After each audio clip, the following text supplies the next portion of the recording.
Click 125 mga katropa, version 2. Ang problema ng motor ni boss ay laging pumuputok yung min na fuse, 25 amperes. Chinek natin kasi kadalasan pag pumuputok yung mga min fuse ay ECU na ang problema niya, busted. Pero bago tayo magpalit ng ECU, syempre i-check natin yung mga yung mga clamp, yung mga metal clamp. Minsan nagkakaroon ng problema dyan. Kaya bago ko hatulan na magpalit ng ECU, chinecheck ko muna itong mga to. Mga metal clamp dito, lalo dito. Nagkakaroon ng problema dyan dahil sa katagalan, nasusugat. Pero isa sa napansin ko, yung wire na ito ay malapit sa elbow ng tambucho. Dumidikit siya. Ngayon, pagtingin ko, ito nangyari.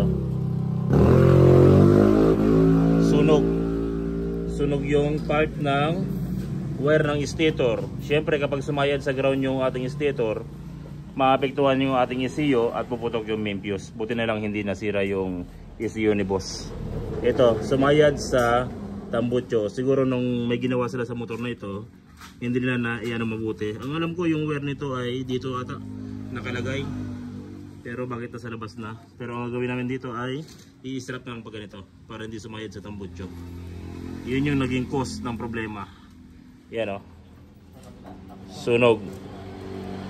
So nakaligtas pa si boss sa ECU.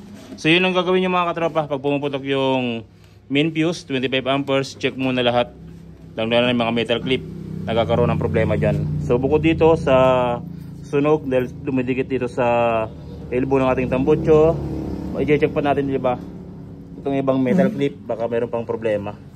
Nagkakaroon kasi ng ano dyan, kalawang. Tapos nagkakaroon ng marking. Katulad dito, may marking siya.